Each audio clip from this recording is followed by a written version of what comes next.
And I'm just hoping with the things that we're sharing today and even that story that people that are listening to this that are at whatever stage in the burnout, that they're getting what they need. And if you're privileged enough, then the choices are easier sometimes to really reduce the stress in one way or another. If you're not privileged enough, then it is harder and there's a lot more pain. And what can we do to mitigate this and for you to be able to keep your livelihood and keep doing the things that you need to do? Hey y'all, you've already got this podcast, but if you're thinking about adding coaching to your ADHD toolbox, mark your calendars, and if you can't find your calendar, grab a Sharpie and roll up that sleeve. So our next round of coaching and accountability groups is just around the corner. Join us for our next registration event on Tuesday, March 26th at 4:30 p.m. Pacific, that's 7:30 Eastern. And if you're listening to this on the day it came out, that's 1 week from today. So how can you join us? Just head on over to coachingrewired.com to get your name added to our spring interest list so you can receive your invitation to start your pre-registration process. And if you want to hear more from our group coaches, Kristen and Brian, we'll have episodes featuring both of them linked in the show notes for today's episode. And one last thing, did you know that we have a YouTube channel? And we are starting to post some conversations there more often between myself and our other coaches. So check it out by going to YouTube and searching for ADHD Rewired. Otherwise, go to coachingrewired.com to get started so you can join us for our next spring registration event on Tuesday, March 26th at 4:30 p.m. Pacific, 7:30 Eastern. More about our coaching groups at the break. Now, on with today's show.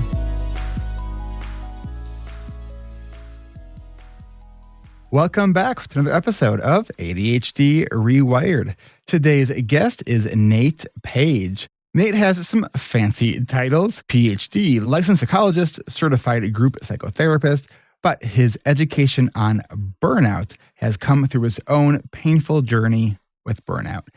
He began presenting on burnout 7 years ago after witnessing the devastating impact of burnout and compassion fatigue on his own life and the life of so many colleagues and therapy clients. He soon was specializing in individual and group therapy services for healthcare professionals who are caught in the depths of burnout. Nate dedicates a significant portion of his career to providing education and training on these topics.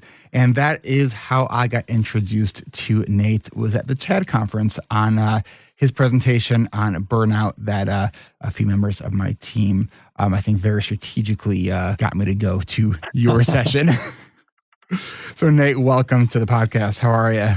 I am doing great. I'm excited to be here. And yeah, it was so fun. You stayed after that podcast and we spent about 20 minutes, you and I think there were two of your coaches. And it was just such a good feeling getting to know you and them. And so to be able to play with you more today. And since then, I've gotten to know your podcast and your website, your community a bit. And you got a really good thing going here. So I'm glad to be a little part of it. Well, thank you. You know, there was a video that you showed at the presentation of this woman who ran the marathon, right? Who was crawling her way to the last 100 feet or something.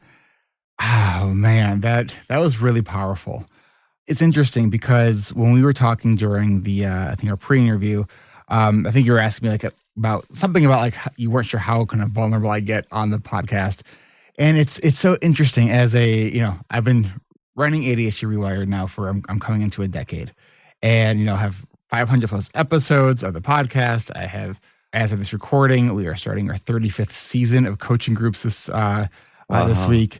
So I've been at this for a while, and there's been this part of me that is I shouldn't talk about that. I'm been feeling kind of burnt out because what will people think, right? And then this part of me, it's well, what the fuck? I'm a human being, and I've been running a business for 10 years, and I have not really taken adequate sort of time for rest. So let's sort of talk about sort of what burnout is, some of the stigma too around burnout. Yes. And how do we change this? Yeah, well, I'm so glad you're mentioning that. And those are very similar feelings that I've had in a lot of different settings of recognizing maybe I'm struggling with burnout, but it doesn't seem like anyone else is. And so if I were to talk about it, I'd be outing myself. And then who knows, maybe I'd be judged or critiqued as I'm weak or lazy or not resilient enough. But it's really fun to be So I've become kind of a burnout expert. And even when I was back doing agency work in the college counseling center where there was so much burnout, I became known as kind of the burnout guy. But it still was really hard to talk about burnout, but yet we were all experiencing it. And so it's really fun to be on podcasts or to do presentations because then we get to have some more real talk and it's the experience of, oh, this isn't just me, this is everyone. And at least in the healthcare field where I work, the word you see in the research a lot is it's ubiquitous. And so it's almost, I mean, synonymous with being human, I think. It's not a matter of if we face burnout, it's at what point are we in the burnout stage at different points in our life. So I think, yeah, the stigma reduction is such a fun work to do. And it's so fun to see people just kind of let down their guards a bit and be like, okay, like at the ADHD conference, there's, I don't know, 100, 150 people in the room. And we were all just kind of vibing and feeling it like, yeah, this is everywhere. And it's so nice to actually be able to talk about it. There's a phrase that you used describing burnout. You said burnout is what? Do you know what I'm referring to? Let's see if I can get this quiz answer correct. But yeah, it's an injury, I think is what you're getting at. Yeah. And I just thought that idea of burnout as injury, I don't know, that really resonated with me personally. You know, one of the things I was sharing with my some members of my team was that, like, I feel like, you know, I get into these sort of states of just tiredness and burnout, and then I just kind of dig down deep and somewhere find this energy, you know, like the woman in the marathon video who crawled across the finish line. Mm-hmm. And then I get up and I keep going, and you know, and doing that kind of over and over. And I think before I heard you use that phrase, I had come on this, I've kind of thought of this phrase of, it feels like I am like rescarring burnout scars. And so when I heard you say this as burnout as an injury, I was like, okay, I really need to be paying attention more to this. Yeah. So how did you come up, how did, like, the idea of burnout as an injury, like what made you come to that idea? Well, and it's not necessarily my idea. I think that's the way that a lot of researchers talk about it. I just earlier today, there's an article, I think I have it left up here, looking at nurses and compassion fatigue, which is pretty synonymous with burnout, but compassion fatigue as bruises in the soul. So that's the title of this, you know, peer-reviewed research article in 2022. And that's a phrase you see in the literature quite a bit. It's an injury to the soul. I mean, and what burnout is it's just that experience of chronic stress, and the damage that it creates on you outpaces your ability to recover. And stress is a really valuable, desirable thing. We all want stress. And when our body can recover and respond and grow, then it makes us stronger. But then when it's too much stress, or it's, you know, every day, day in, day out, and we can't recover, then yeah, it creates the injury. And I think the analogy of like a stress fracture injury is a pretty good one, or like tendonitis or something, where for a while we're able to do things, but then once the injury sets in, you feel the pain, and it is really painful. It's a soul kind of pain. But then as human beings, and with what you're saying, we're very resilient, and yeah, we can dig deep and we can do pretty miraculous things. And so from one side, I think, Eric, what you've done to dig deep and pull up and keep doing what you're doing, it is really commendable and it's inspiring. And yeah, there's a cost to that as well, that it can. Right. Yeah. I had a couple months ago, I interviewed someone on the podcast. Like a lot of ADHDers, I don't have that gift to remember the person's name that I talked to. I know. I wish I did. I wish I could say, like, it was this episode. I think it's already was released. But she was talking about how she basically was like pushing through burnout for like a decade, and she's now on disability. Like, and you know, that really kind of resonated with me, because it's this idea that, like, okay, I keep sort of like semi-ignoring, like I sort of deal with it, but then like not fully. What was your realization when you first started noticing personally for yourself? Like, talk about that story for you when you first started experiencing burnout. Yeah. So, I mean, the first time I really remember having a strong experience with burnout, I was on internship at the University of Maine Counseling Center. And it was, I think, March or April into the academic year. and I was not at all paying attention to any burnout cues or anything. Of course, we were all struggling, and counseling centers, it is a place where there's every year increasing demand for services, a lot of students needing mental health care, a lot of crises, but not having the ability, the staffing, the time to really be able to meet that. So the burnout is pretty big in a lot of industries, but in college counseling in particular. But I was sitting with a client and I just had this feeling come up inside of me, such an aversion. It was just, I want this client out of my room right now. And it was like a kind of an overwhelming experience. And there was nothing about that particular client, but the best analogy I can come up with is when you're at an all you can eat buffet and you're eating and maybe really enjoying it. Maybe it's really good food, not paying attention to your hunger cues. But then all of a sudden it's like, whoa, like not another bite. I'm never going to eat again in my life. So it was that kind of experience. And then talking with the colleagues and supervisors after that session, that's when people were starting to use that word burnout. And I was like, oh. And then just another, I guess, story several years later at a different counseling center, they actually brought in this big firm that was doing a huge analysis to try to understand the mental health needs of the students and how to better meet those needs. So they talked with the university president and all the, different departments, a lot of parents and students. And then we had a 4-hour meeting with them in the college counseling center. And we were really talking about, well, how can we improve therapy services for students and all these ideas, and teletherapy and switching the appointment lengths and all these things. But then they asked this question, well, in 5 years, what would be the ideal thing so that students were getting their mental health needs met? And I spoke up and just said, I can't picture that happening without the mental health of us, the practitioners, being intact. And the whole feel of the meeting shifted. And of course, it was really important to be focusing on the students, but it was kind of the first time that the firm, they were thinking, well, yeah, what about these practitioners? And the lead guy, he said, I'm only aware of one research article on burnout for college student therapists. But it was after that kind of one by one, a lot of the team members, they left because it was kind of clear, the writing on the wall, that we can't change this context enough, even though we're desperately trying to. We're bringing firms in, paying lots of money, but we can't. And we were privileged enough that I was able to transition into private practice, and other colleagues had, places to go. So yeah. And I'm just hoping with the things that we're sharing today, and even that story, that people that are listening to this, that are at whatever stage in the burnout, that they're getting what they need. And it is, I think, kind of a harsh reality, but a real thing with a lot of the people that I work with in therapy or in group therapy, that, we need to make some hard choices here, maybe. And if you're privileged enough, then the choices are easier sometimes to really reduce the stress in one way or another. If you're not privileged enough, then it is harder and there's a lot more pain. And what can we do to mitigate this and for you to be able to keep your livelihood and keep doing the things that you need to do?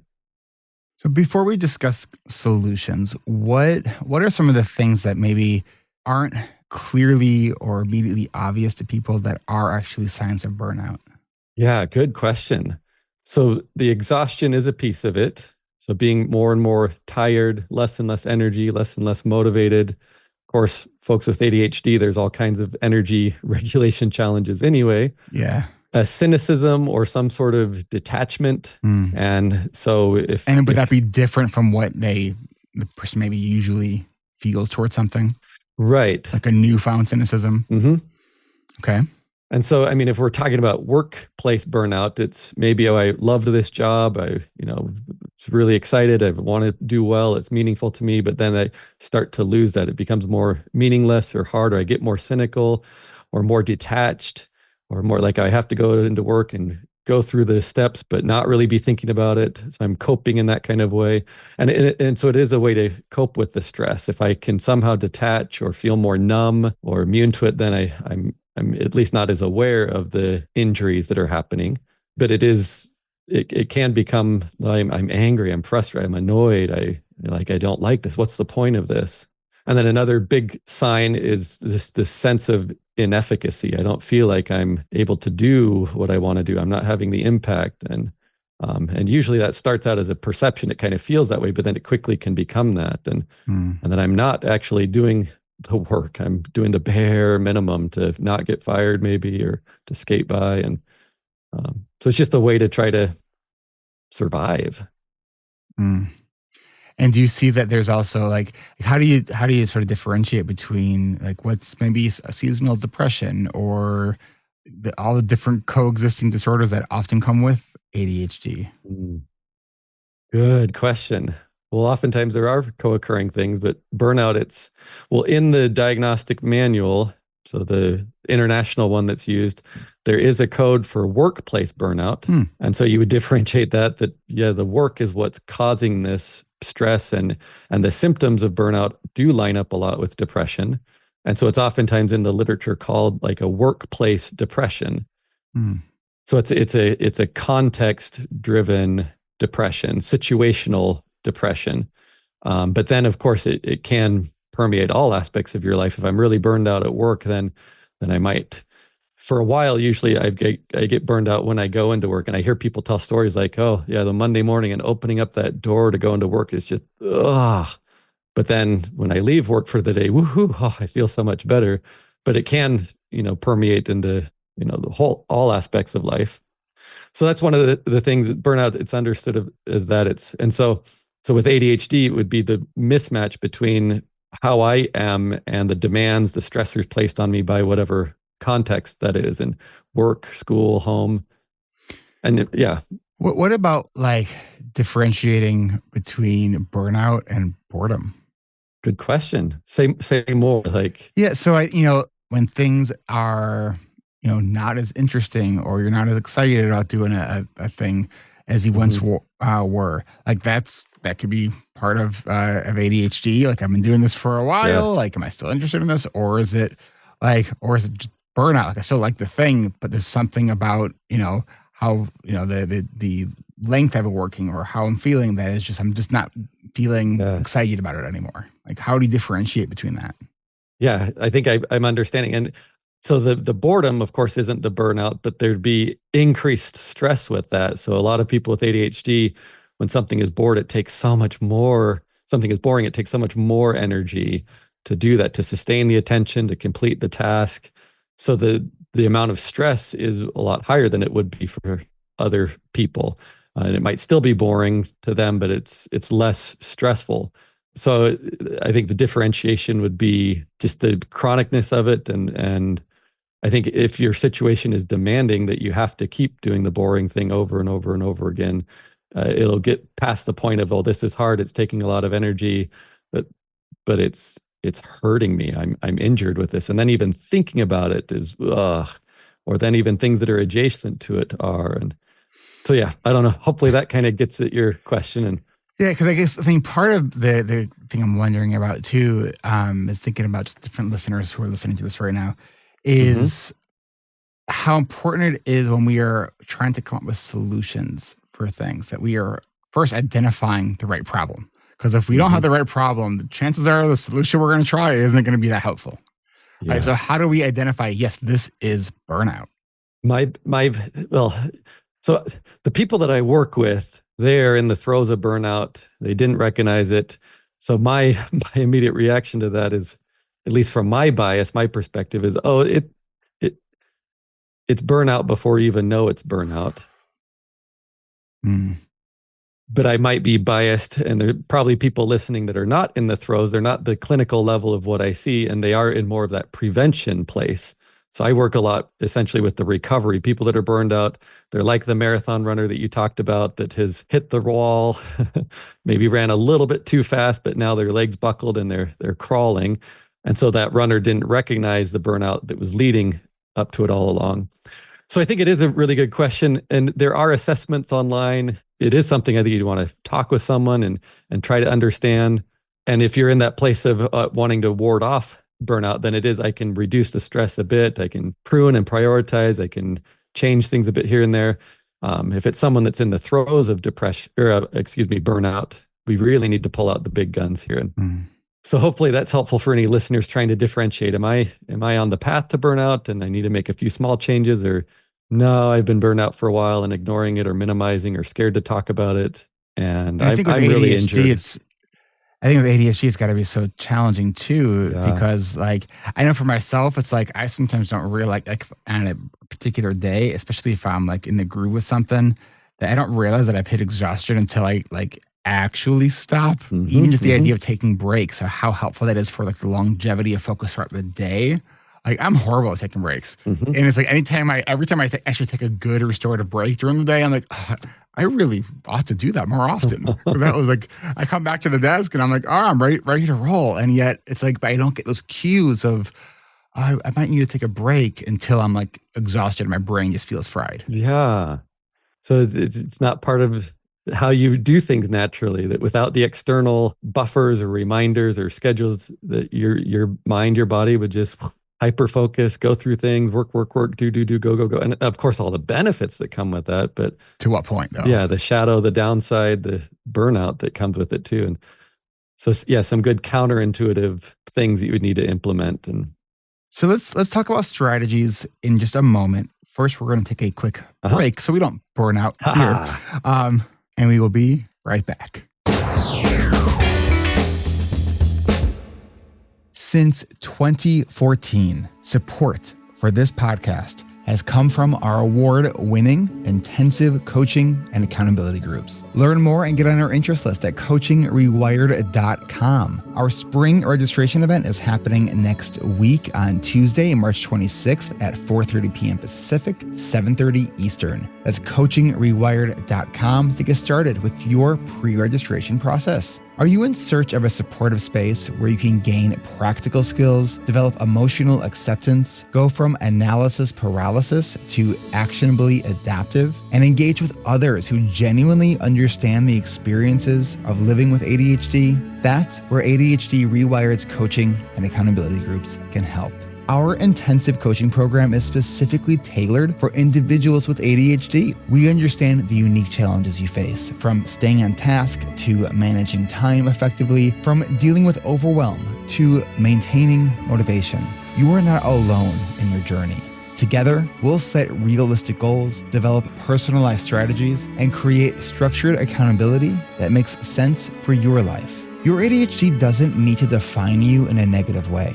And remember, ADHD is not a character flaw, because ADHD can and does make even what we think should be the simplest of tasks difficult. But with the right support and strategies, this spring can be a season of transformation, from just surviving with ADHD to thriving with ADHD. Plus, you're going to be part of an active and thriving ADHD community. I'm most proud of my 18 group. I am part of such an amazing group of diverse people who share a common challenge. We have all grown and developed. We have taken on the challenges and been gentle with ourselves during times of learning, and we rocked it. You guys helped me with getting through my overwhelm and the numbing and avoidance and paralysis. And I've always had everything just in my head. And now I can actually organize and, declutter, planify, prioritize, schedule, execute, all because of, the tools, I've learned in the last 10 weeks.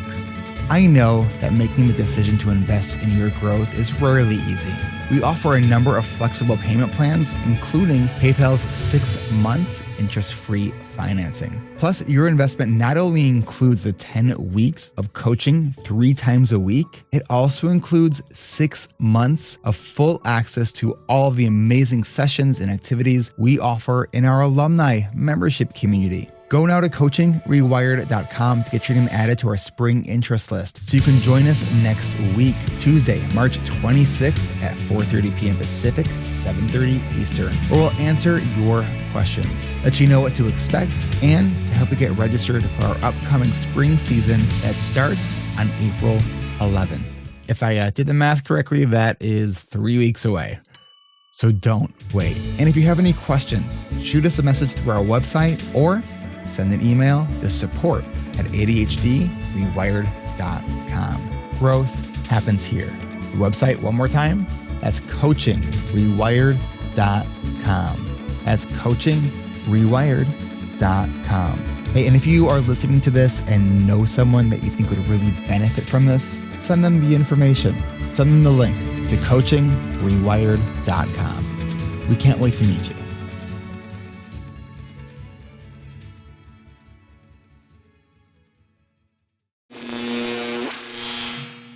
All right, we are back with Nate Page. All right, so let's get into talking about some solutions, some strategies for really addressing burnout in a meaningful way once you're in the throes of it. Because I do want to look at once you're recognizing that, oh, I'm feeling burnt out, and I also, if we have time, would love to be able to talk about how do we prevent this so we don't kind of get into this cycle of burnout. Mm-hmm. All right, so let's talk about the Band-Aids first. So how do we once we are in that state, what do we do? Well, so at least what I can really talk about is from my perspective in working with people in therapy and individual and group settings is you want to do a good assessment. And you were already talking about this, Eric. If we're trying to find out what is the cause, how do I differentiate things? Because once I know the cause, then the solutions, the tricks, the hacks, the treatment just naturally follows that. And with burnout, we want to really look at what is causing the stress. And it can be so many different things. If we're just looking at the workplace, but if we're trying to understand the mismatch between how I am and my context and my family, my home life, other relationships. And so there's 6 categories, at least from the literature looking at work. And I go through those with clients to try to identify the different, hot spots is one way to say it, the way that the stress is really pushing on people day in, day out. The quantity is the place that people go to most, like, oh, I'm working too many hours. So yeah, that's important to think about the intensity. But there's also big things like how much control do I really have? And it really can create burnout if I have a lot of responsibilities I need to take care of, but not the ability to really do that. So to choose how much I take on or to have access to the resources to be able to meet these demands. But it's also looking at relationships and maybe some of the toxicity or the pressures that you get from a boss or coworkers that don't really fit, that's creating too much stress. Fairness is a big one, and perceived unfairness. Like if I'm working really hard but not getting the credit for that, that can really burn people out. And then a big one is just a mismatch in values. If this is how I like to do things, this feels natural, congruent within me, but I'm in a job or another setting, or my spouse or something does things differently, but I feel like, oh, I have to do it in that way. And so day in, day out, I'm going against what feels right to me to do things in a different way. And so that creates that extra stress. And so in the Alcoholics Anonymous world, I think you do a fearless inventory is the phrasing that's used. So it's that kind of thing, to do a really fearless inventory of what are these things. And Eric, you were talking about boredom. And so if I'd be really curious, what are these boring tasks day in, day out that you're needing to do that are creating extra stress on you? And if we're in a prevention place, how do we minimize those and get it back to where it's sustainable on a day-to-day basis? I can do enough boring things and recover enough for the next day, so to speak. If you're in the throes of burnout, it is more of, we need to figure out a way to, for a while, really reduce that, get the stress down, and the metaphorical stress fracture that you have, that's not going to recover by just reducing things. It's going to recover if you have enough time where you're not facing those stressors. So yeah, hopefully this is helpful for any listeners to try to think through, my relationships, the values that I have. What is the stress that is causing those soul injuries? That fairness one is really interesting. I don't think that we often think about that in the context of like what makes us feel like we're in a good flow in our work setting. So can you talk a little bit more about the workplace setting? My mind just popped to even do like relationship counseling. Okay. And so I have sometimes clients that they'll start to say, well, yeah, why is it that we always watch the movie that my partner wants to watch, or go to the restaurant they want to? Or so sometimes seeing those mismatches in a relationship, and I feel like I'm the one that I'll continually take on the stress, and it doesn't seem like my partner does that. So that's and at least the metaphor that I used in the ADHD presentation you went to is we're searching for the pebbles in the shoes that create those extra stressors.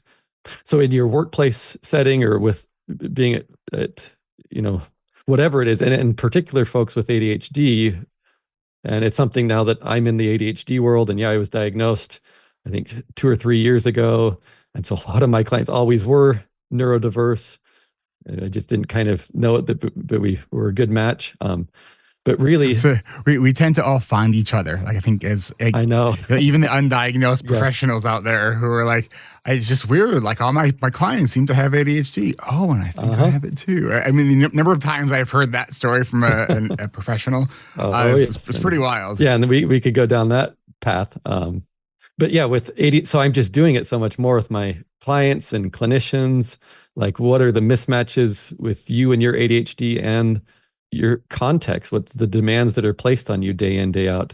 And it's so fun too when we get to do that work of, oh yeah, if I could just change this or that. And the presentation you did, Eric, at the ADHD conference was looking at AI and different ways and hearing. So I think you have done that in so many ways when you walk into your house and you just have the systems in place, and you're hopefully at least able to reduce so much stress that otherwise you would be burdening, by you being smart with setting up your context in a way that's really conducive to you.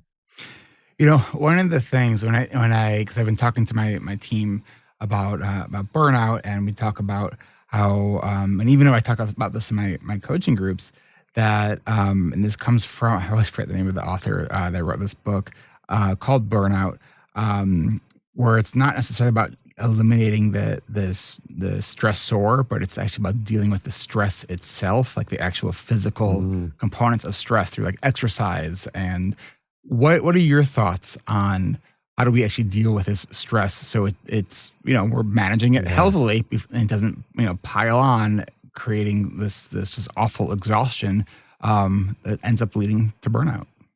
Yes. Well, yeah, and I should go check out the book if you're able to remember, because I mean that is really important. I see that all the time where we identify the stressors, but that it doesn't reduce the stress to get rid of that, because there's a new stress, or I'm stressed now that I don't have that, or yeah, I'm more stressed to talk to my partner about this discrepancy or talk to my boss. And so, yeah, it is the actual stress that's causing the injury. And I just have the experience so much with people that it is more stressful to try to reduce the stress. And so they've kind of found some sort of homeostasis in whatever their life is. And so it is one reason that I think the therapy can be helpful. It's helping people, well, how do I give myself that break inside my own head, inside my own skin?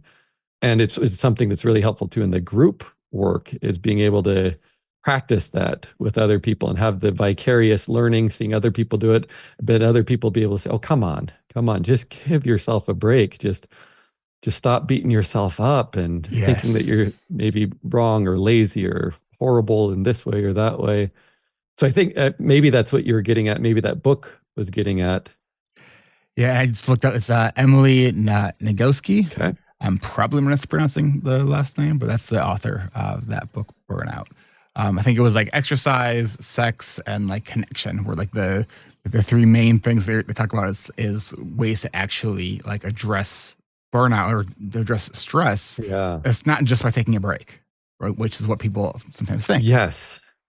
Well, and that's a fascinating thing, because so I work with a lot of college students, and there are a lot of college students with ADHD, and there is burnout while they're in school. But then when they're not in school, so changing that stressor does for them reduce the stress. But I think you and Emily in this book is getting at, of course, a lot of ways that, the stress is just high no matter what. And maybe, there is like a anxiety disorder at play as well. Or I think a lot of times, so maybe I'll share this. So one of the fascinating things for me when I was starting to think about ADHD, because I just thought, no, it's not ADHD. Anxiety is one of the big things for me my whole life. But when I really started working on the anxiety in my early mid-20s and my perfectionism, the imposter syndrome, as that went down, my ADHD symptoms were so much more present. And it kind of felt like they went up.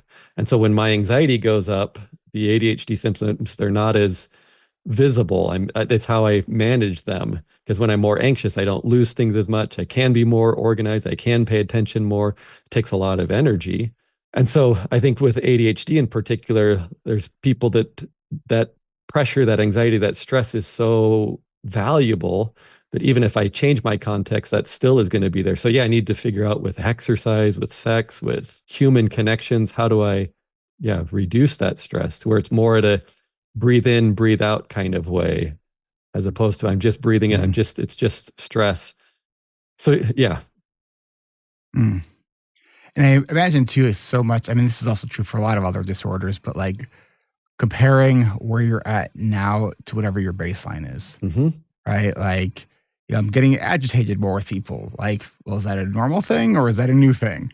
Or I'm like not caring about the stuff that I'm working on. Is that a new thing, or is that is like tend to be your ML? Like, so I know for me, like I still love the work that I do. One of the things that I've been noticing about my own kind of burnout is sort of like lacking the brain space to create and to do new things and take on new projects, where it's just like I think about doing it, my brain is just it almost like locks itself. It's like no, not you're not doing that right now. Yeah. And so like when I'm in group, like I love being in group. Like the thing that I think as an online business that I get sort of tired from is the registration cycles. It's like doing groups, registration, groups, registration. And it's like, there's part of me, and then I'm even apprehensive to say this on the podcast. I'm like, just come to the group. It's so fucking like effective. If people just like knew that, I don't mind the marketing to a certain point, but it's that feeling like I don't know. It's like that.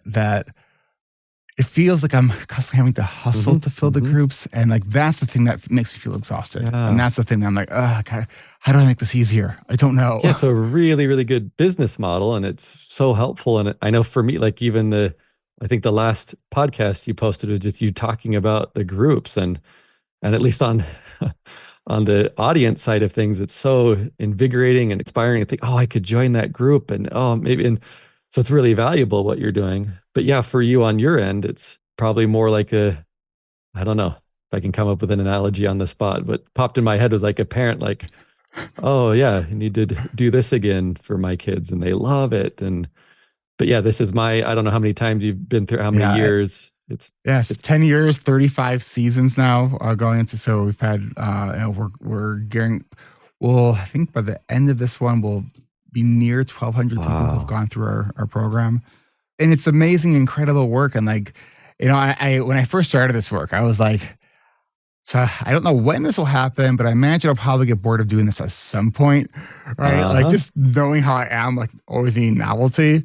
And like, I'm not bored of the work itself, like the client-facing work, the leading groups, doing those things, like doing the podcast. Like I love that work. It's sort of like all the work that it sort of takes sometimes to be able to do the work is where I'm like, okay, more marketing. Well, I so resonate with that. And so when I'm with a client or like right now talking with you, or when I show up for the group sessions that I do, I don't get bored of that. I don't get, and I'm in a good place. I did on internship, it was too much and there's too many therapy clients, too many days, too much stress with that.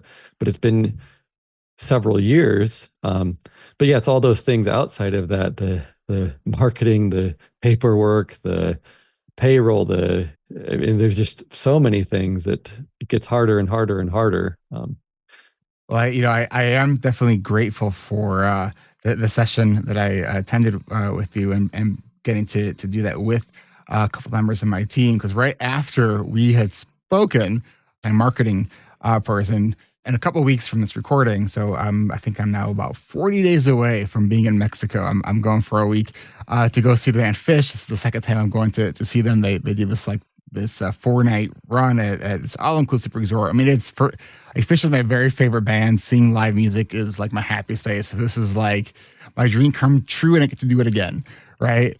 And she says to me, I know you're taking this week off in February. What if you also took the week before and the week after off? And because one of my goals last year was actually to take the fall season off of coaching completely. And just the way kind of the economy was, it's like, it wasn't in the cards. Right.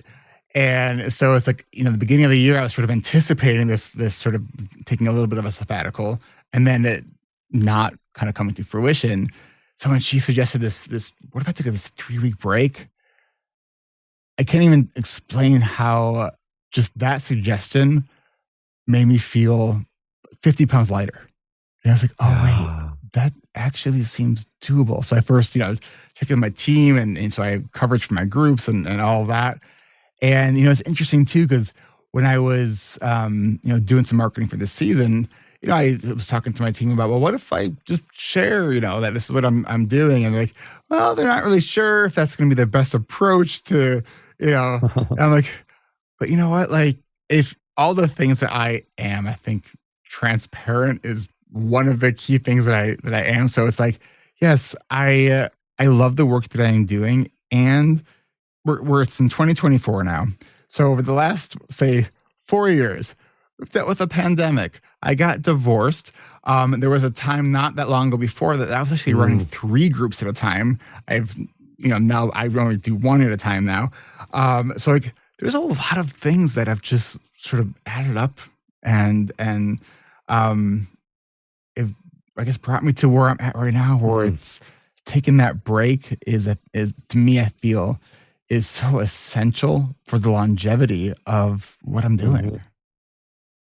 Well, just as you said that, and you mentioned, going through a divorce, running 3 groups, and it sounds like I just feel that in my gut. It's pain that I'm feeling, and I mean, of course, pain in a lot of ways, not just burnout pain there, but it sounds like way overdue. This 3 weeks off, and trying to figure out some ways to really heal. So that's what burnout recovery is. That you take the time off, enough time that you need, and when people are really in the throes of burnout, it's 6 to 18 months. I hear you say that, and I was like, oh shit. And nobody wants to hear that, and it's not realistic, and so there's that. But it's taking the stress away and really having that break and giving yourself enough time to heal and recover. And it does take time, and there's lots of things to do. And the connections with people, the sex, the exercise, all those types of things are really, really helpful. But if it's a chronic tendonitis, stress fracture injury that we're dealing with, you need a big, big break. Well, we have time for a quick small break right now. When we come back, maybe we can come up with talk about some strategies when you do have some time off to really, like, how do we maximize the sort of restorative nature of taking some time off? So we will do that when we come back. All right, we are back with Nate Page. All right, so I got this vacation coming up. Right in the middle of that vacation, I'm going to be in Mexico seeing my favorite band. The week before I go and the week after I go, what would be some of the things that you would suggest? And this is not just for me. I want this also for listeners who are like, okay, I have this week off. Like, because I know for myself, I've had times where I've had a little bit of time off and I flounder because I don't have the structure of what to do, right? Which is also stressful. Yes. And especially for someone like you, it sounds like you really do thrive with the work, go, do. Yeah. Yeah, I do. So how do we really maximize the recharge effect of taking time off? Well, so some thoughts I have is, so I don't necessarily know ways to speed up recovery, and so I do think, even though that's a soul injury, but it's not necessarily physical, but it is physical. It actually really is physical. But there is that kind of, the body heals itself, your mind, your psyche, it heals itself. So I think that's another kind of bit of a downer statement. People don't want that. Like, oh, what's the hack, the way to supercharge in 3 weeks? Yeah, it's just so listeners know. So I have kind of this big grin on my face right now because basically my last 2 therapists have, in different words, have basically said to me, Eric, slow the fuck down. And it has to do with the work in therapy, right? Like, I want to jump in. Right now I'm in month 6, in EMDR therapy, working on, I've been diagnosed with complex PTSD. And, the first, I think it was the second session that I had with this therapist, and it was my first EMDR session. I'm just like, yeah, all this pre-work we need to do in the EMDR with this resource. I'm like, let's just get into it. Come on, let's get into it. I'm tired of feeling this way. And she's like, well, I don't think we should do that, but okay. So at the end of that session, and the beginning of the next session, she so what do you think about the slowing down approach? I'm like, yeah, that's a really good idea. I should have listened to you, because it was too much too fast. And so hearing you say you can't really speed up recovery, I'm like, damn it, themes, patterns. Yeah, ugh, it's rough. And but yeah, if you go to a doctor and you have a stress fracture and they say, oh, it's 6 months in the boot or whatever, or 6 weeks in the boot, there isn't. I mean, yeah, you can eat better, the nutrition helps, and to reduce your stress. And hearing you sort of mention the complex PTSD, and so yeah, there's real stress there from that probably for you, it's, I don't know, with the nightmares, emotional flooding, the avoiding stimuli, all these things. And the research that I was doing the other week, because I do a lot of ADHD assessments with adults, trying to help them understand, is this ADHD or anxiety, depression, PTSD, or is it both? And there was, at least what I'm remembering, was folks with ADHD are 8 times as likely in that research study to develop PTSD. Not surprising to me at all. Yeah. So there's just that added stress that you're dealing with. It's internalized. Of course, there's the real external traumas that created that, and if it's complex, probably multiple ones, but then it becomes internalized. So yeah, we're not just talking about burnout. And so so with your 3 weeks off, I'd follow your gut. I'd be very, very, very kind to yourself. Yeah, lots of love, compassion. The only thing that I'm really aware of in the literature that is really inversely correlated with burnout is compassion. So not empathy. I mean, this is kind of an interesting thing. So empathy toward yourself or towards others, but the compassion. So those feelings of love, probably the connection that Emily's talking about in her book.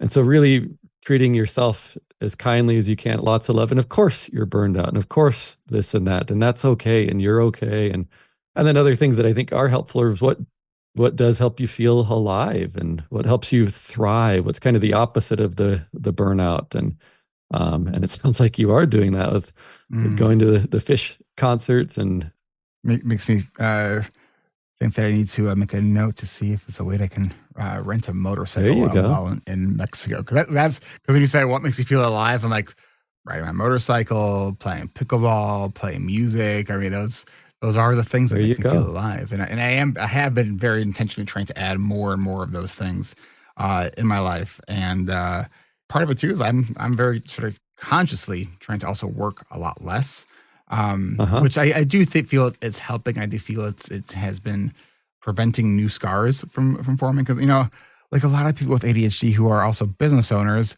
in the start of my business, I would do the 80 to 100 hour work week regularly. Oof. Yeah. And it's like, as the way our culture is, there's this tendency to sort of wear that as a badge of honor.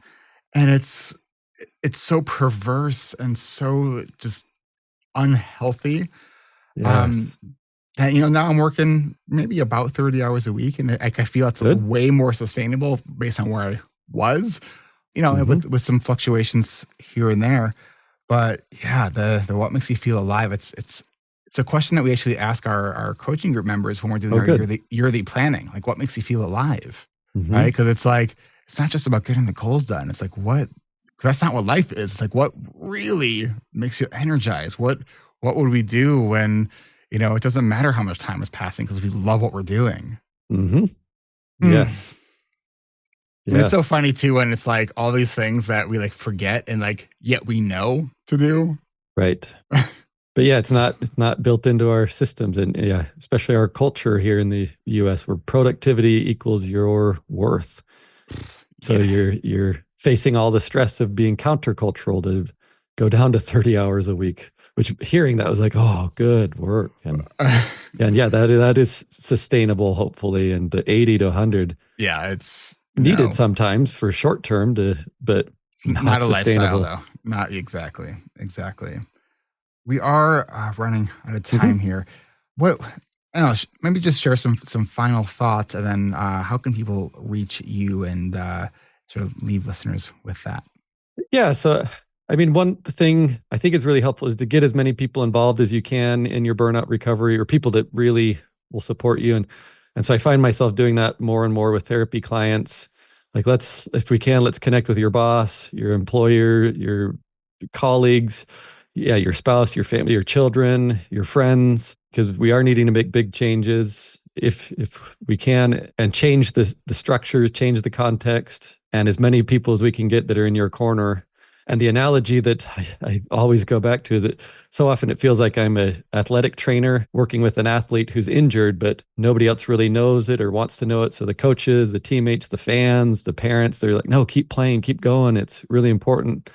But when the coaches, the fans, everyone figures out like, oh, you're injured, you have a stress fracture or a pulled hamstring or whatever metaphor you want to use, then it's like, oh, no. Yeah, you don't go to practice. Let's recover. Let's help you. So it changes the whole game. The way you're talking about things is you're doing that, and you're the people that you're surrounding yourself with that care about you, that are also, I think, your coworkers.